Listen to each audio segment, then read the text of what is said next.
Hello, my name is Valeria Gutierrez, and this is my psychbusters video.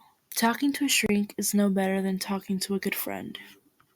Some people believe that therapy isn't much different from talking to a close friend about your problems. While it's true that friends can offer emotional support, this myth overlooks the unique advantages that therapy provides.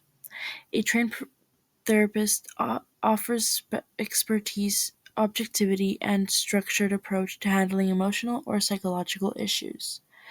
Friends can be great for casual support, but therapy is designed to help you work through deeper issues, providing a safe space, guidance, and practical coping strategies. Psychological terms related to the claim. Therapy. Therapy is the process of addressing mental health issues through conversation with a trained professional. Therapists use specific techniques and frameworks to help you navigate your emotions, relationships, and mental well-being. Psychologist. A psychologist is a mental health professional who is trained to diagnose and treat emotional, mental, and behavioral challenges. They may work with individuals, couples, or groups to address a range of issues from stress to trauma. Support system. A support system refers to a network of people who provide emotional and practical help when needed. A good friend is part of your support system, but therapy adds another layer of professional guidance to help you navigate difficult times. Stigma. Stigma is a societal judgment or disapproval that people sometimes face when seeking therapy or discussing mental health issues. There is still a cultural belief that therapy is unnecessary or inferior to talking with friends, which contributes to the stigma surrounding mental health. Mental health. Mental health involves your emotional, psychological, and social well being. It affects how you think, feel, and act. Therapy is a critical tool in maintaining and improving mental health by addressing underlying issues and promoting well being. On to research and findings. First off, confidentiality. A major difference between talking to a therapist and a friend is confidentiality. As one article explains, confidentiality is the assurance that nothing you say in the therapy room will leave that room. This is essential for creating a safe space where you can share your deepest thoughts without worrying about judgment or gossip. While friends may accidentally share things with others, a therapist is legally and ethically bound to keep everything you say private, unless you are at risk of harming yourself or others. This professional boundary ensures you can speak freely and honestly, which is key to working through personal struggles. Next is objectivity. Objectivity. Therapists being Therapists bring objectivity to the table. In an article, an author writes, therapists are objective, confidential, and non-judgmental. When you're talking to a friend, they may be emotionally involved in the situation and offer advice based on their own experiences or feelings. But a therapist's job is to listen without judgment and offer guidance that is based purely on your well being. They help you see things from an unbiased perspective, giving you actionable insights and that are grounded in evidence and research. This objectivity allows a therapist to help you make decisions that are right for you without the emotional baggage that might come with a close friendship. Another one would be support. In another article, an author writes, talking to a trained mental health professional can provide support and encouragement to help people through difficult times.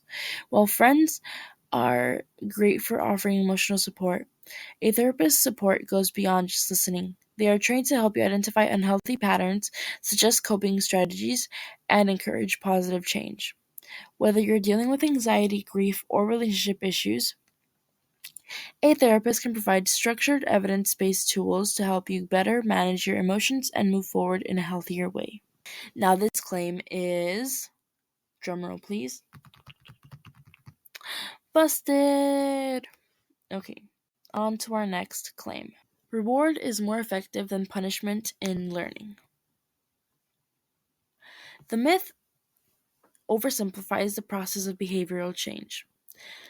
It assumes that positive reinforcement is always the best approach, ignoring the fact that both rewards and punishments can have important roles in shaping behavior depending on the situation.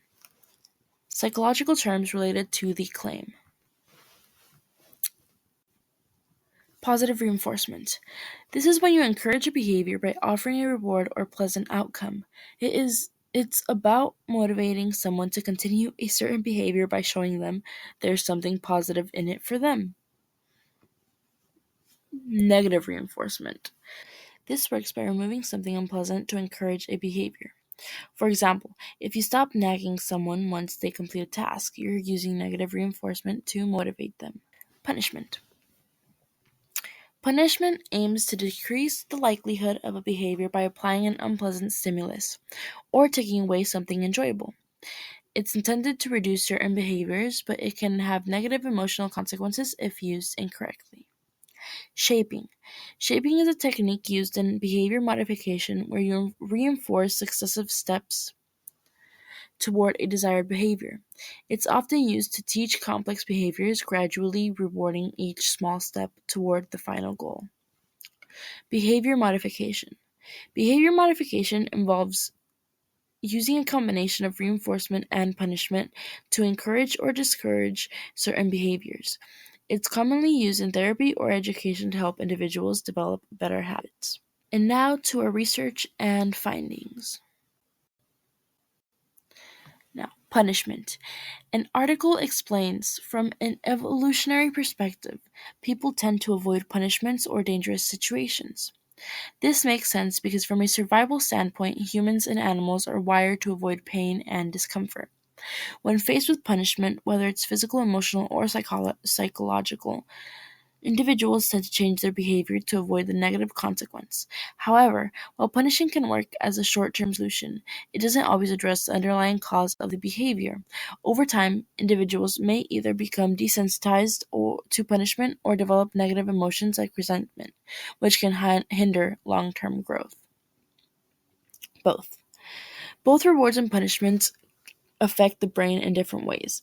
As one article points out, the learning effect of reward is mediated through the dorsal striatum, while the performance effect of punishment occurs through the insula. Rewards activate brain regions that promote motivation and positive feelings, making the behavior more likely to be repeated.